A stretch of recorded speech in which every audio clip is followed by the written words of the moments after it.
Então, ok. Então, nessa aula, vamos tratar aqui de fluxo de campo, né, campo elétrico, e lei de Gauss. O que nós tínhamos visto, né, até agora é calcular o campo elétrico numa região do espaço a partir de uma dada distribuição de cargas. Então, nós tínhamos, por exemplo, uma distribuição em forma de fio e determinava o campo num ponto P a partir dessa distribuição. Uma outra situação foi determinar o campo num dado ponto a partir de uma distribuição de cargas em forma de anel, e em outra situação, uma distribuição de cargas em forma de disco, né? Então, um disco carregado com cargas, e a partir daí determinávamos o campo elétrico num ponto P, numa certa distância a partir da distribuição. E aplicávamos o princípio de superposição, né, a partir do campo infinitesimal nesse ponto, dado por essa expressão, onde o dq é uma carga infinitesimal, que cria o campo infinitesimal nessa distância r.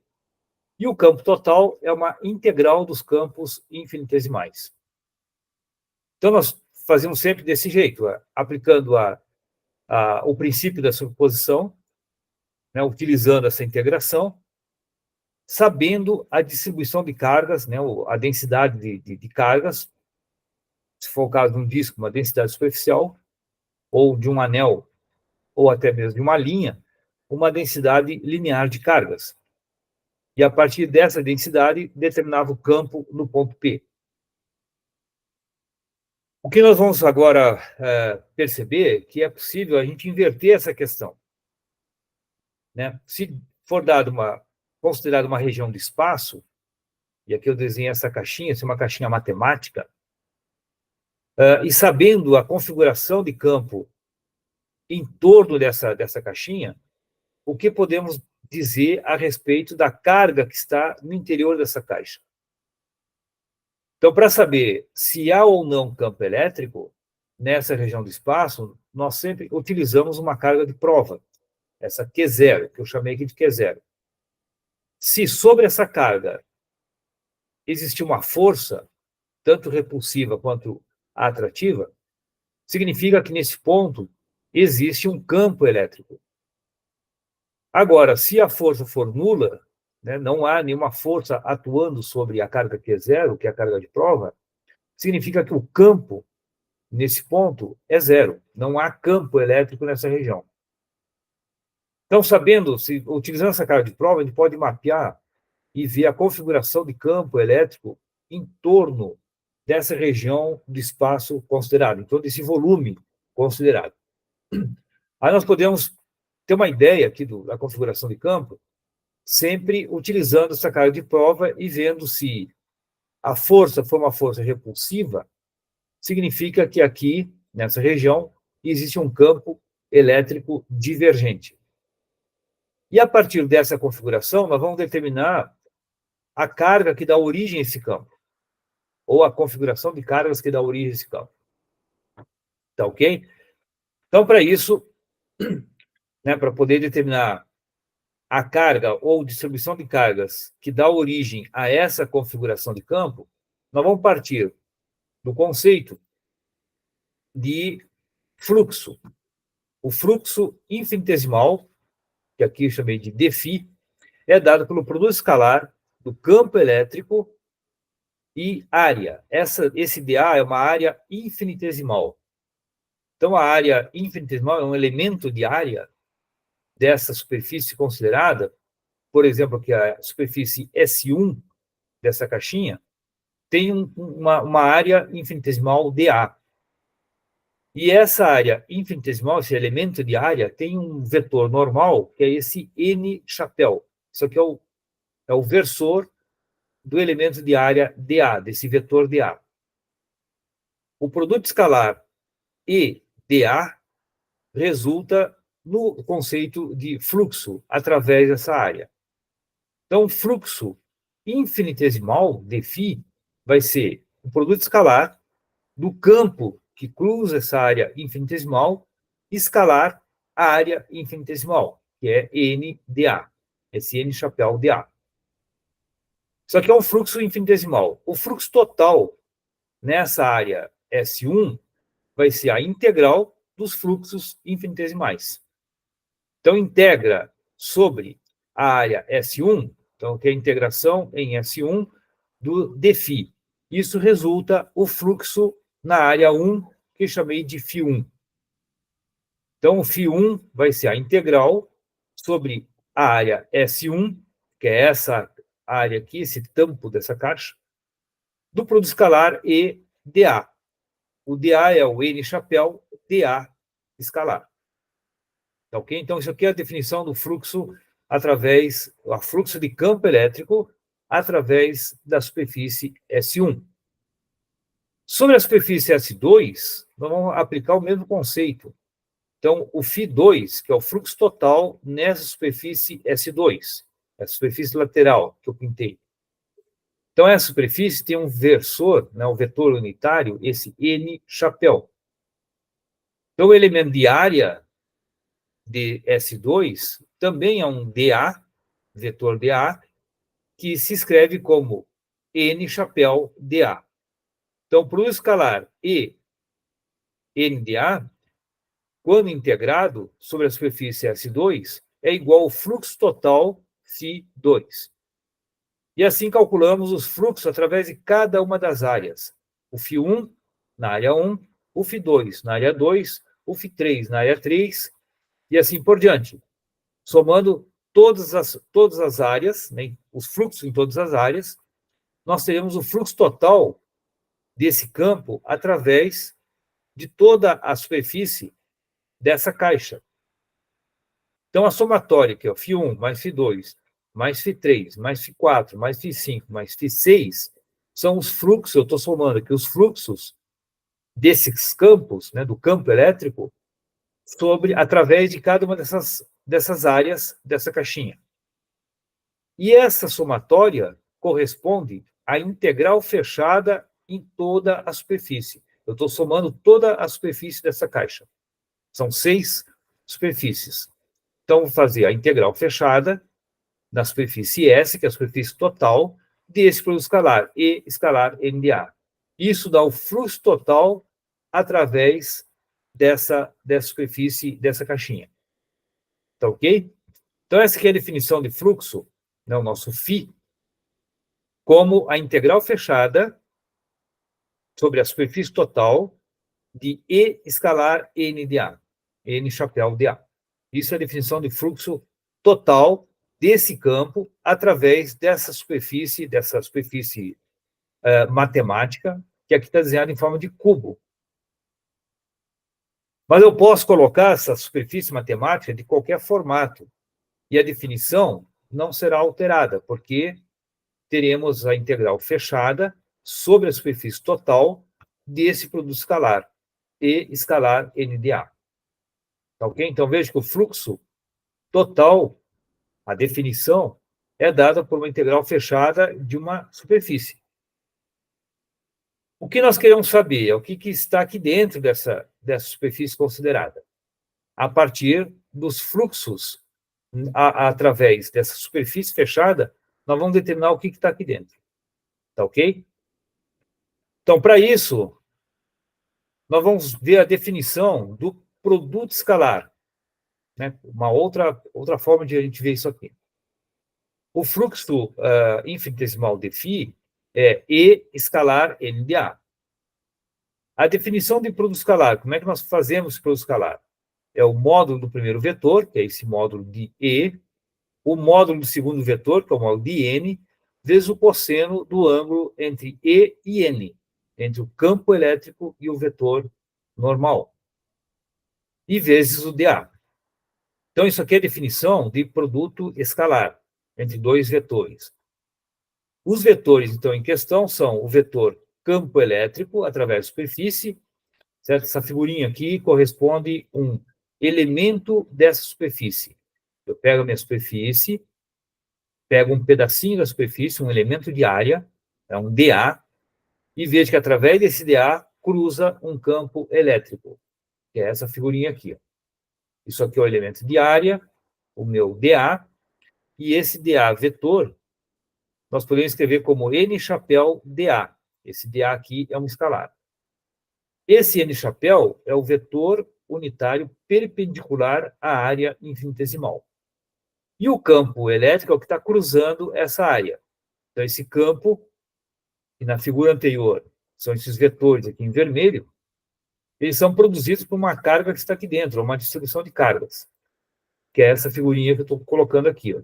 Essa distribuição está numa distância R até a superfície. Então, a definição do fluxo é E escalar N de A. Esse produto escalar é escrito dessa forma. E, o módulo E do primeiro vetor, o módulo do segundo, vezes o cosseno entre os dois. Esse ângulo θ é o ângulo entre o vetor campo elétrico e o nosso vetor unitário N chapéu. Certo? O vetor é o versor dessa área infinitesimal. De forma que, quando substituímos o campo por 1 sobre 4πε0, que é o módulo do campo elétrico na distância R, a partir da carga, então, nesse ponto aqui, o campo elétrico é dado por 1 sobre 4πε0, o valor da carga, que gera o campo nesse ponto, sobre a distância ao quadrado, a distância da carga até o ponto. Isso é o valor do módulo do campo elétrico nesse ponto, a partir da carga, e esse ponto distante de R. Tá ok? O módulo de N, isso aqui é um vetor unitário, vale 1. Então, fica 1 sobre 4πε0, a carga sobre R ao quadrado, vezes cosseno de θ dA. Essa é a expressão do fluxo infinitesimal do campo elétrico através da área infinitesimal dA. Aí, o que nós podemos perceber aqui?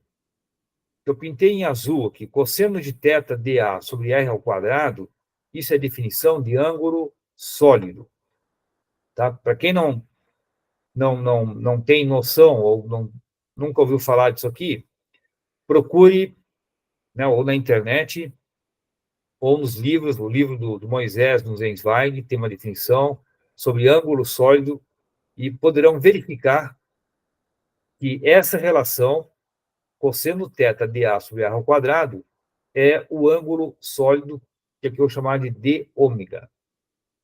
Tá ok? Então, essa expressão aqui, cosseno θ dA sobre R quadrado, isso é o ângulo sólido dômega, o ângulo sólido infinitesimal, que aqui tem uma área infinitesimal. Vezes a carga, que estava aqui em vermelho, e 1 sobre 4πε0, que é a constante. Então, isso aqui é um fluxo infinitesimal definido a partir de um ângulo sólido e infinitesimal. O fluxo total através da superfície vai ser a integral fechada desse dφ, que é essa expressão que está aqui. Ó. Então, substitui o dφ nessa integral, vai dar 1 sobre 4πε0, que dômega. O que sai da integral, 1 sobre 4πε0 sai da integral e vai ficar a integral fechada sobre a superfície fechada de dômega. Essa integração aqui equivale a 4π. E deixo também para vocês verificarem a integral do ângulo sólido. Integral no ângulo sólido de uma superfície fechada. Isso está igual a 4π. Então, esse 4π simplifica por esse 4π, e o fluxo fica carga sobre ε0. Tá ok? Então, veja que aqui a nossa definição de fluxo, pela definição de fluxo, nós determinamos a carga que está dentro dessa superfície fechada. Se aqui tem campo elétrico através da superfície fechada e tem uma carga que está dentro da superfície fechada. Se nós considerarmos uma outra superfície, S2, também tem campo cruzando a superfície, mas não tem carga. O fluxo aqui vai dar zero, fluxo líquido. Né? Aqui tem linha de campo que entra de um lado da superfície e sai pelo outro lado da superfície. Quanto que na superfície S1, as linhas de campo, em qualquer ponto da superfície S1, as linhas de campo estão somente saindo. Então, elas cruzam, emergindo da carga, que aqui eu estou considerando cargas positivas, uma carga positiva, então o campo é divergente. Então, nessa figura, a gente percebe que pode existir campo e o fluxo total ser nulo, né? Dependendo da superfície que está considerando. Se for a superfície S2, que não encerra nenhuma carga, né? Não há nenhuma carga dentro da superfície S2, o fluxo total vai ser zero na superfície S2. Na superfície S1, o fluxo total será igual à carga que está aqui dentro sobre ε0. Tá ok? Então, a gente chega na definição de fluxo, utilizando tanto a definição quanto a definição de produto escalar, e a gente vê que o fluxo pode ser escrito dessa forma, integral fechada desse produto escalar, e o fluxo na superfície fechada é igual à carga sobre ε0. Então, a gente utiliza essa igualdade e podemos escrever que a integral fechada de E escalar NA é igual à carga, que está dentro da superfície fechada, dividido por ε0. Essa equação ilustra a chamada lei de Gauss na forma integral, que é a integral fechada sobre uma superfície fechada desse produto escalar, campo escalar área, infinitesimal, isso tem que ser igual à carga que está encerrada pela superfície, sobre o ε0, que é uma constante, a permissividade do vácuo. Tá ok? Então, nós vemos que a lei de Gauss aqui independe do formato de superfície. Pode ser uma superfície esférica ou cúbica, né? Um cubo, que a nossa definição se dará da mesma forma. A integral fechada sobre a superfície de E escalar NA tem que ser igual à carga que está aqui dentro da superfície sobre ε0. E essa superfície considerada, a superfície onde estamos considerando para o cálculo dessa integral fechada, é uma superfície matemática, que é chamada de superfície gaussiana. Então, a lei de Gauss considera uma superfície gaussiana, né, inicialmente, nós temos que ter uma superfície gaussiana, e, dada a superfície gaussiana, faz essa integração, né, na superfície fechada desse produto escalar, de campo escalar área. Isso tem que ser igual à carga que está encerrada pela superfície dividido por ε0, que é a permissividade do vácuo. Tá ok? Então, assim, nós podemos aplicar a lei de Gauss para determinar, né, tendo a carga, a gente pode determinar o campo. Se tiver o campo, nós podemos achar a carga. Então, nós podemos também, né, como forma alternativa, o que já vinha fazendo, se for dado uma distribuição de cargas, ou valor de carga, determinar o campo elétrico num determinado ponto, que é o caso que nós já fizemos aqui, de um disco, ou de um anel, ou de um fio. Para isso, temos que determinar a superfície gaussiana, né, inicialmente, achar uma superfície gaussiana explorando a simetria da distribuição de cargas. E tendo isso, né, aplicando a lei de Gauss, a gente pode achar o campo elétrico nesse ponto P.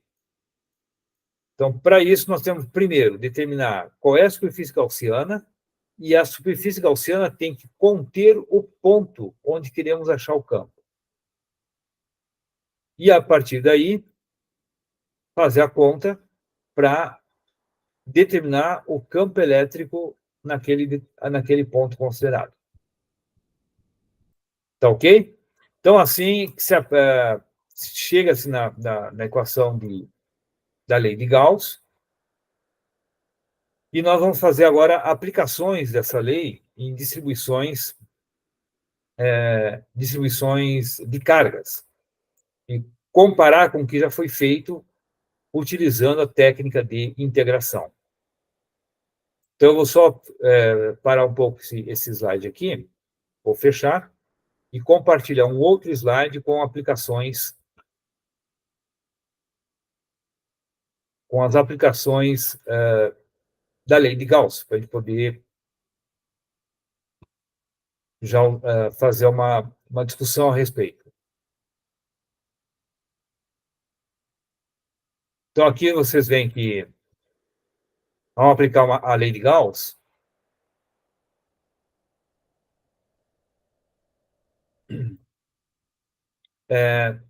uma situação em que nós temos uma distribuição em forma de uma linha, certo? É um fio de cargas. Esse fio com uma densidade linear de cargas lambda.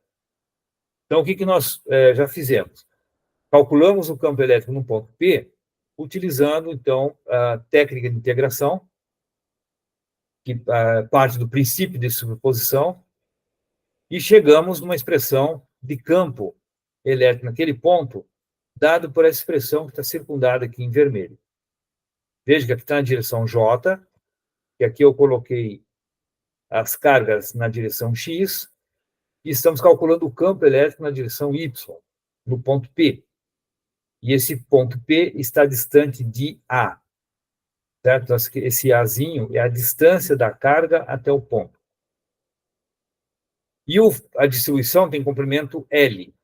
Então, o nosso campo ficou essa expressão aqui, lambda L sobre Azinho, raiz quadrada de L quadrado sobre 4 mais Azinho ao quadrado. E utilizamos, para chegar nisso, o princípio da superposição. Vamos fazer agora, determinar o campo elétrico nesse ponto, né? Vamos ver se chega na mesma expressão, utilizando a lei de Gauss. Então, nós temos o ponto P, né, um certo ponto a partir da distribuição. Então, na minha figura aqui, eu tenho a minha distribuição em forma de fio, isso aqui é o fiozinho. Coloquei o fio na direção Z, e o plano desse cilindro está no plano XY. Então, esse cilindro é a superfície gaussiana, porque nós vamos colocar, ao longo do eixo de simetria do cilindro, nós vamos considerar a distribuição de cargas, né? O fio de cargas está ao longo do eixo desse cilindro. E o ponto P, que nessa figura aqui, veja que está aqui em cima, então está distante de R. Então, vamos imaginar um cilindro de raio igual a R, e na superfície lateral do cilindro contém o ponto P. Então, o ponto P, nessa figurinha, ele vai estar, pode ser qualquer ponto nessa superfície lateral desse cilindro. E a distância da carga até a superfície lateral é o Rzinho, que é o raio desse cilindro. Esse Rzinho aqui é o raio do cilindro. Tá ok? Então, a superfície gaussiana é esse cilindro pintado aqui de azul. Então, a superfície matemática, se eu olhar esse cilindro pelo eixo Z, eu vou ver essa figura aqui, ó, certo? Aqui está o cilindro, a superfície gaussiana. Aqui está o fio com carga positiva, então em preto aqui é o fio, em azul é a superfície gaussiana, e o campo elétrico ele sai da carga, então é divergente, é um campo elétrico divergente, e na superfície gaussiana, veja que ele está paralelo em todos os pontos da superfície lateral, ele é paralelo a N. E nas tampas do cilindro, o campo elétrico será perpendicular a N. Então, quando vamos fazer a superfície fechada, vamos calcular aplicar a lei de Gauss. A superfície fechada do produto escalar EN de A tem que ser igual à carga total sobre ε0. Que é isso que estou fazendo aqui.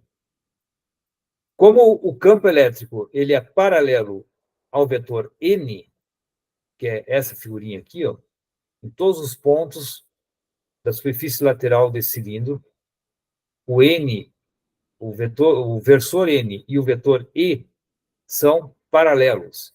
Então, aquele produto escalar, E escalar N, vai dar EdA.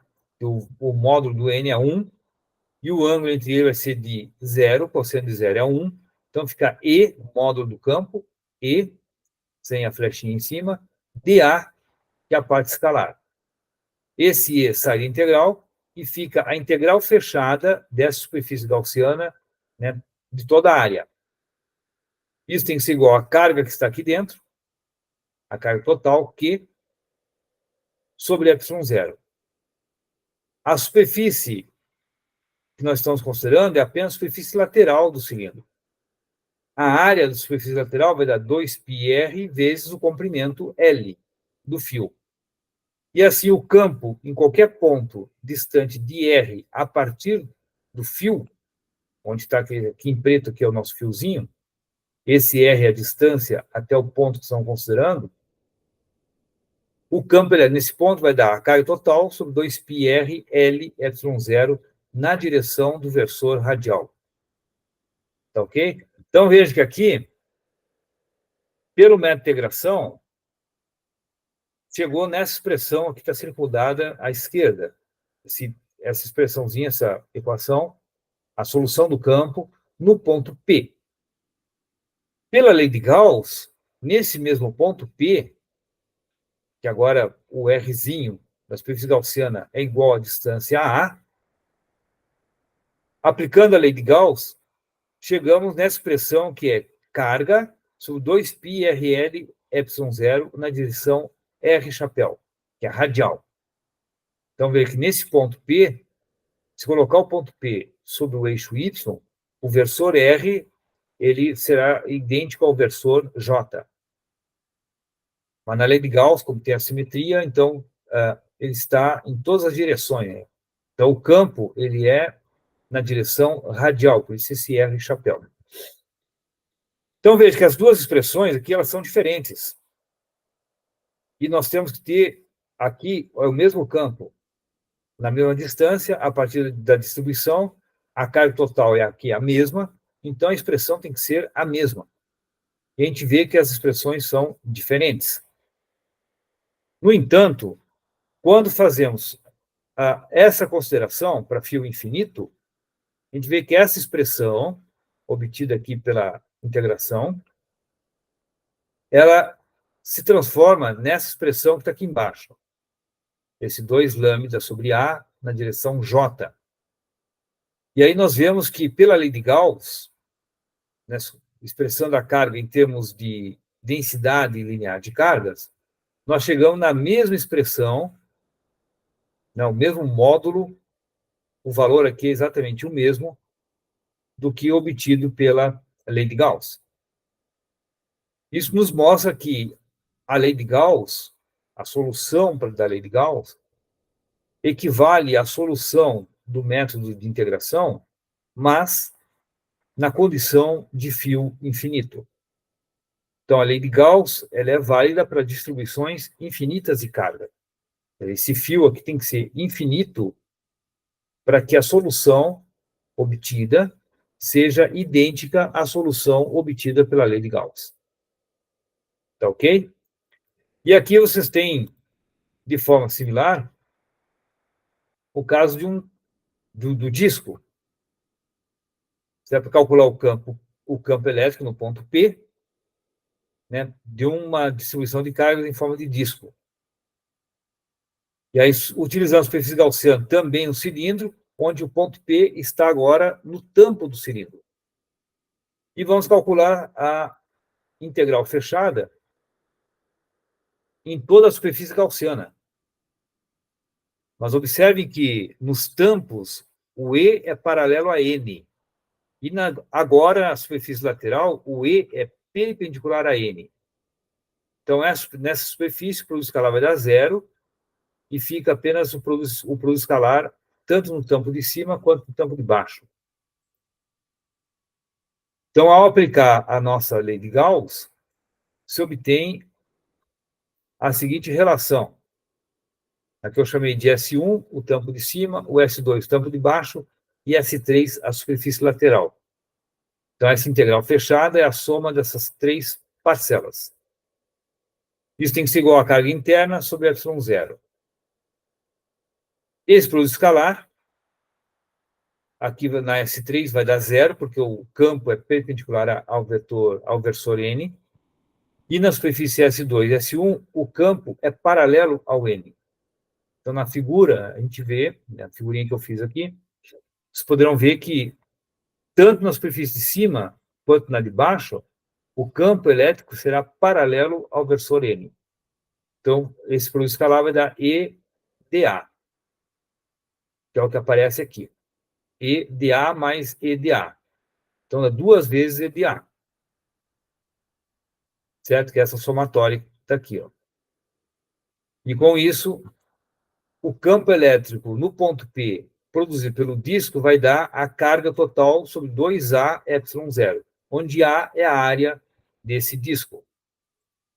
Se utilizarmos aqui o princípio de superposição, que é a nossa técnica de integração que a gente fez em aula anterior, nós chegamos nessa expressão. Né? Parece uma expressão mais complicada. E nós temos que perceber que essa expressão se transforma nessa da esquerda, que é obtida pela lei de Gauss. Porque o campo no ponto P é o mesmo. Esse vetor vermelho tem que ser, é o mesmo campo. Tá ok? Então, como nós transformamos essa expressão da direita na expressão da esquerda? Nós utilizamos a condição de disco infinito. É nosso plano infinito. Quando considera um plano infinito, a gente vê que essa relação que está entre parênteses, ela simplifica e vira sigma sobre 2 ε0.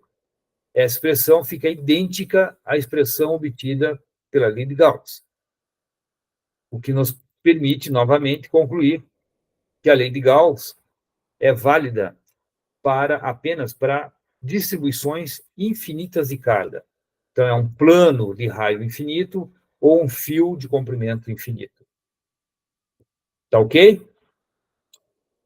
Então, refaçam essas contas para vocês se convencerem de que, aplicando a lei de Gauss, se obtém o mesmo resultado do que nós já conseguimos antes, mas somente na condição de distribuição infinita.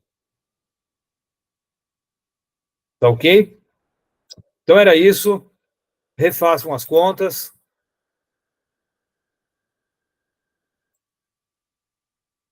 Vocês têm alguma dúvida, alguma pergunta?